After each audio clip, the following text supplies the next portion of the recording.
Don't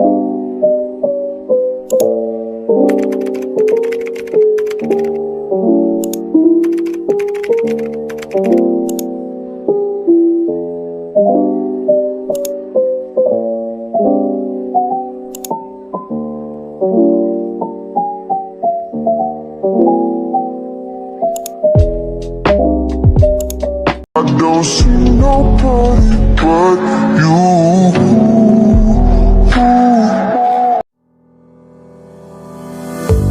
Baiklah, saya akan membahas tentang konsep istilah motorik dan psikomotorik.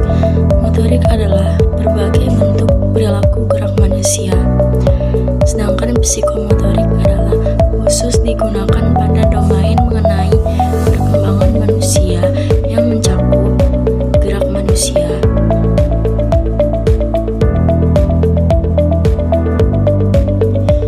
Dan selanjutnya adalah perkembangan psikomotorik.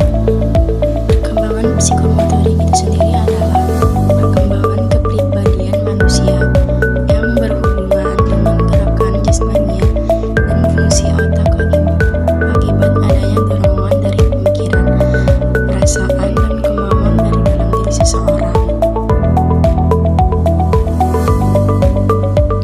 Kemudian dimulai dari gerakan-gerakan kasar yang melibatkan bagian-bagian besar dari tubuh dalam fungsi duduk, berjalan, berlari, melompat, dan lain-lain. Kemudian dilanjutkan dengan koordinasi halus yang melibatkan kelompok otot-otot halus dalam fungsi meraih, seperti meraih, memegang, melompat, atau semuanya, atau kedua-keduanya diperlakukan dalam kehidupan sehari-hari. Keterampilan motorik sendiri yaitu ada dua macam, yaitu kasar dan halus. Yang kasar yaitu kegiatan-kegiatan otot seperti berjalan, berlari, naik dan turun tangga, melompat, dan sebagainya. Dan yang kedua adalah halus.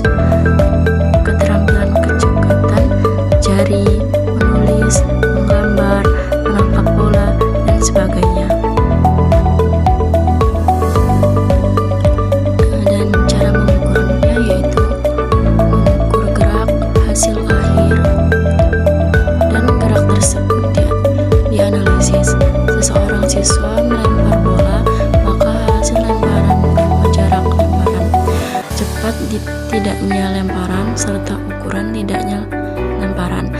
Hasil yang diraih siswa itu dikategorikan sebagai produk keterampilan. Nah, yang kedua itu proses. Berorientasi pada proses dan menekankan pada gerak itu sendiri. Ini dimaksudkan sebagai pola gerak atau apa yang sering disebut dengan teknik. Anak dengan tangan kanannya mengayun sambil bergerak ke depan dengan melangkahkan kaki ke kanannya, atau performa sikap menangkap bola.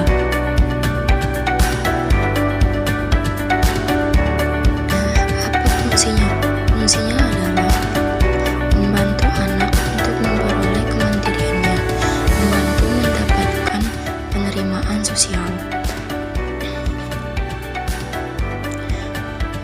Dari perkembangan psikomotorik ini, mereka bisa memperoleh kemandirian dari motorik-motorik halus. Misalnya teman-teman, kalau seseorang bisa lancar ataupun lurus begitu yang dia mengoperasikan motorik-motorik atau gerakan-gerakan yang halus, maka seseorang ini bisa mandiri dalam artian bahwa kita menyendok, kita makan itu ya menggunakan sendok, menggunakan garpu, menggunakan pisau.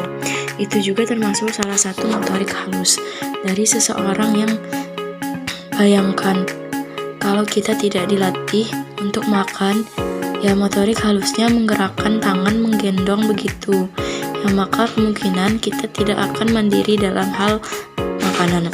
Ini sebenarnya akibat dari kita belajar ataupun melatih keterampilan motorik.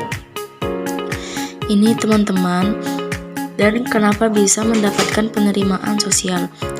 Kalau kita tidak mampu, maka sudah makan sudah sebesar teman-teman ini, ya kurang bagus. Maka bisa jadi orang-orang di lingkungan sekitar itu tidak dapat menerima begitu.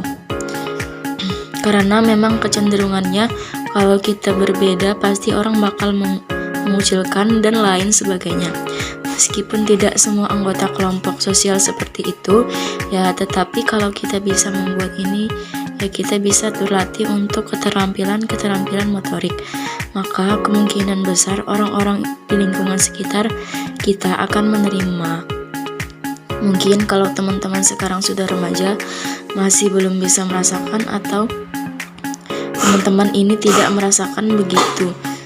Ya karena keterampilan motorik ini didapatkan pada saat usia 0 sampai sekitar 7 tahun. Begitu teman-teman. Terlebihnya maka pengembangan begitu saja, tetapi untuk yang intinya ada di usia-usia tersebut.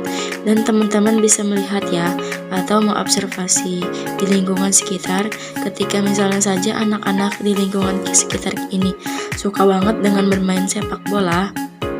Nah, itu adalah satu orang di situ tidak bisa bermain sepak bola, alias tadi ya keterampilan motoriknya kurang. Misalnya menendangnya dia kurang pas, menangkapnya dia juga kurang pas. Maka bisa saja si anak ini tidak diterima oleh lingkungan sekitarnya. Jadi kenapa ini penting? Karena memang untuk bisa mendukung kita mendapatkan penelitian dan juga mendukung kita untuk bisa lebih mandiri. Oke, terima kasih teman-teman. Jika ada pertanyaan, boleh saja ya. Terima kasih. Sampai jumpa di pembelajaran berikutnya. Wassalamualaikum warahmatullahi wabarakatuh.